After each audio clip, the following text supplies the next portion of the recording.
그것이 알고 싶다 30주년.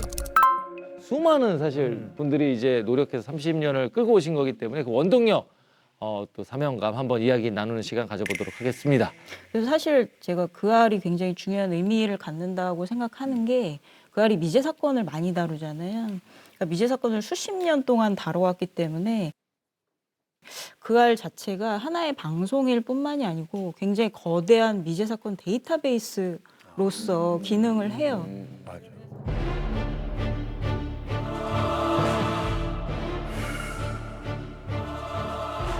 그래서 이제 같은 사건을 여러 번 방송하는 것도 이제 그러니까 가능한 일이기 때문에 굉장히 중요한 프로라고 생각을 합니다. 맞아. 저희 예전에 그 사무실 자료 갔을 때도 어떤 한 편에 대한 그 자료가 책으로 거의 막 어마어마하게 많더라고요.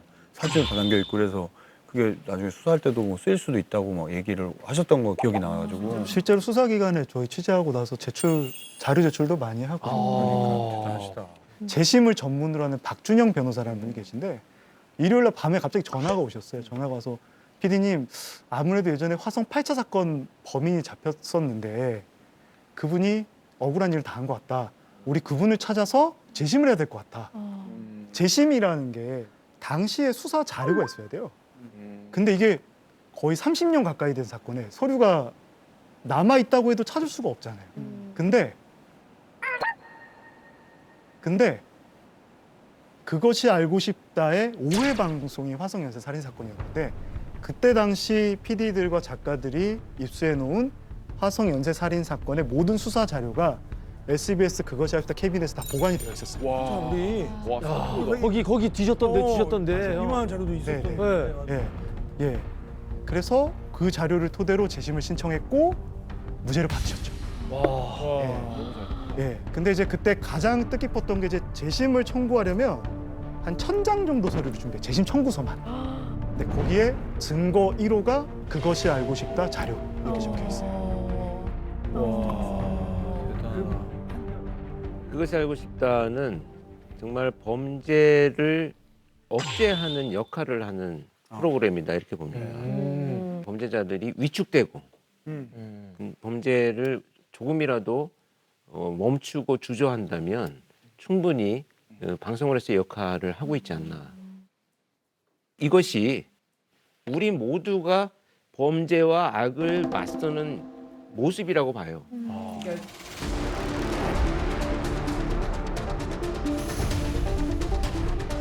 범행 사실 인정합니까? 먼저 해가지고 우리는 이 사건을 끝까지 지켜보겠습니다. 이건 정말 제가 어디서도 인터뷰를 안 했는데 공개된 적이 없습니다. 이 사람들이 범인일 수도 있겠다? 방송에 나가지 못하고 그냥 이렇게 이 안에서만 맴돌고 있는 케이스들, 다른 곳에서 얘기 안 하셨던 거, 뭐 그런 거 오늘 좀 저희가 좀 들어볼 수 있는 건지. 너튜브에서도 얘기 안 했던 정말 귀한 이야기를. 그렇죠. 오늘 아무래도 30주년인 만큼 예. 못했던 얘기, 안 했던 얘기들 좀 많이 해드리려고 네. 들어왔습니다. 예. 그 첫 번째 사건이 어떤 건가요?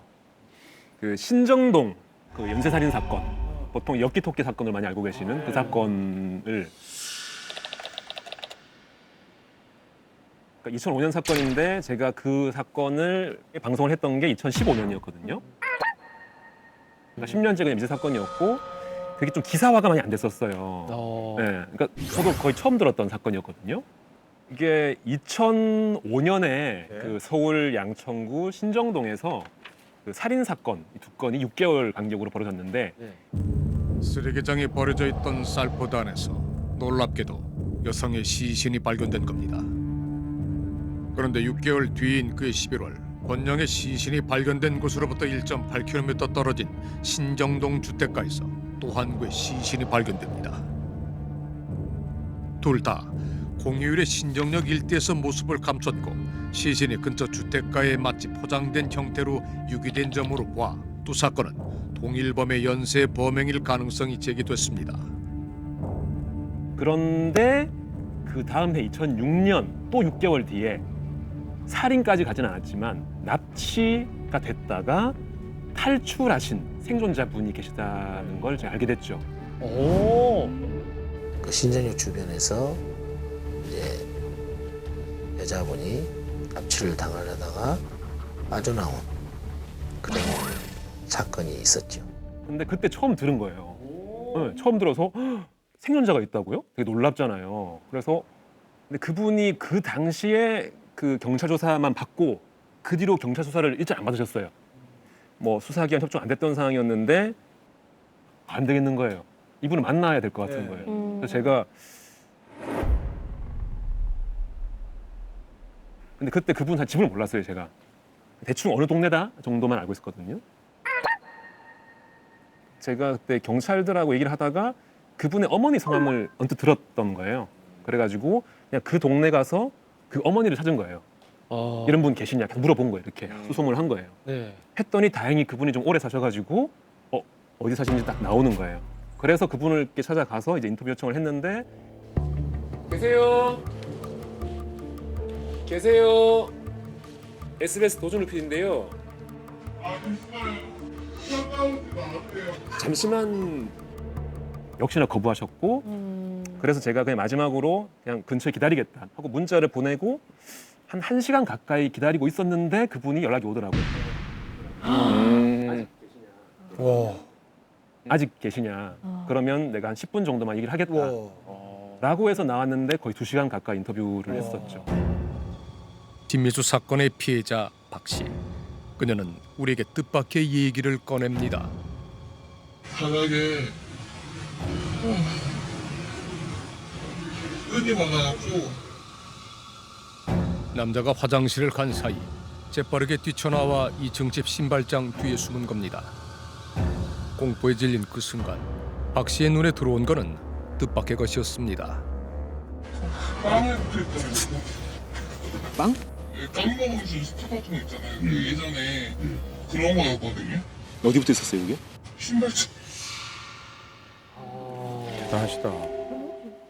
이거는 그것이 알고 싶다가 아니었으면 이게 몰랐을 수 있네요. 뭐 수사기관 알았는데 일반인들한테는 전혀 공개되지 않았던 부분이었죠. 이게. 엽기 토끼 스티커를 붙인 신발장을 기억하고 계시는 분.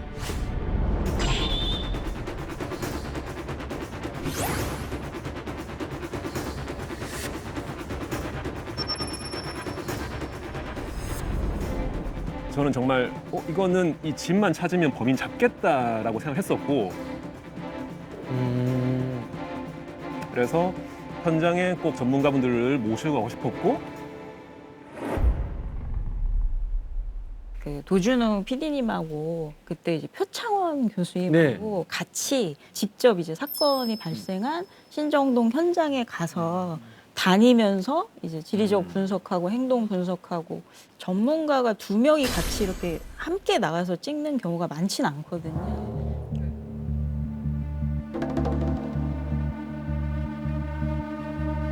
이 일대에 있는 다세대 주택 중에 어느 한 곳이라는 것은 분명한 것 같아요. 실례합니다. 신정동. 신발장 안에 다 있어가지고 신발장에 별도로 해서 이렇게 조명했어요. 사실 현직에 있을 때 제가 이 두 사건이 발생을 했던 순간에 현장에 직접 투입이 됐던 사건이에요. 두 사건 다. 이제 그러다가 아직 범인을 체포하지 못하고 저는 은퇴를 했고, 근데 집요하게 지금 그것이 알고 싶다 해서 이 사건만 가지고 지금 5차례 이상 지금 파고 있거든요. 그래서 결국은 마지막에 그 목격자를 찾아왔어요. 마지막 사건. 그 알팀이 찾은 거예요, 목격자를. 네, 제보가 왔었죠. 제보. 와. 2015년 방송 이후 4년 만에 나타난 뜻밖의 제보자. 납치범의 집으로 보이는 곳에 들어간 적이 있었다는 것.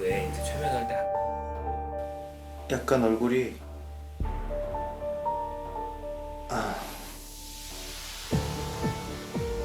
그 목격자를 설득을 해가지고 최면 수사를 해보자.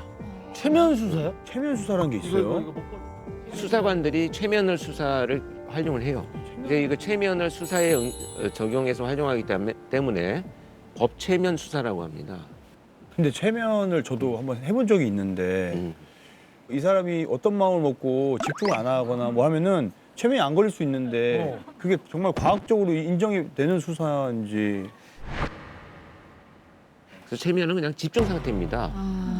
지금 여러분들 제가 최면 얘기를 하니까 굉장히 집중하고 있잖아요. 예.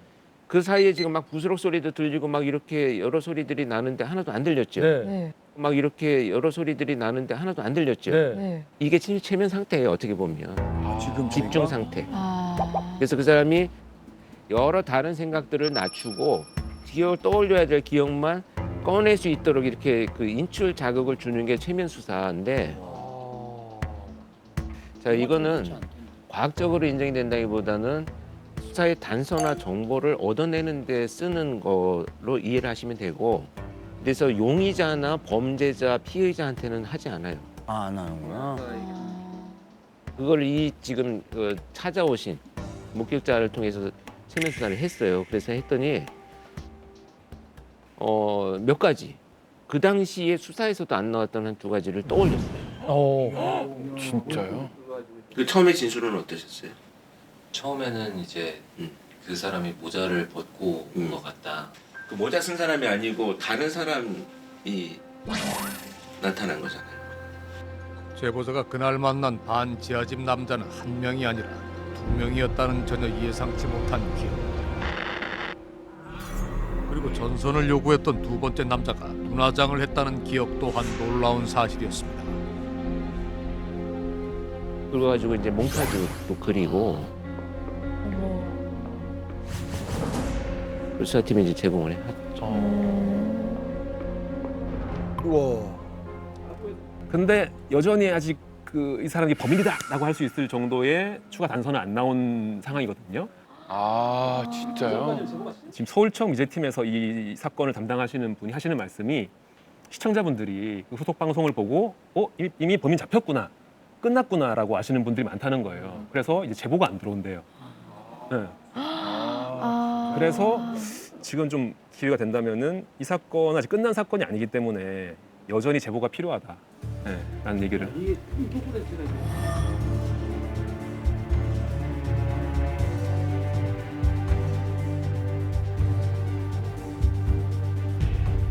그럼 이 사건의 취재는 혹시 어떻게 진행하셨나요? 그때 이제 취재를 하려면 이런 게 너무 궁금해. 어디서부터 어떻게 시작을 해야 돼 이런 취재? 일단 이제 이 사건 같은 경우는 그 당시 사건을 담당하셨던 형사님을 만나야 되고 그 당시 사건 자료를 확보를 해야 되잖아요. 그걸 토대로 취재하는데 이게 협조가 잘 안 됐어요.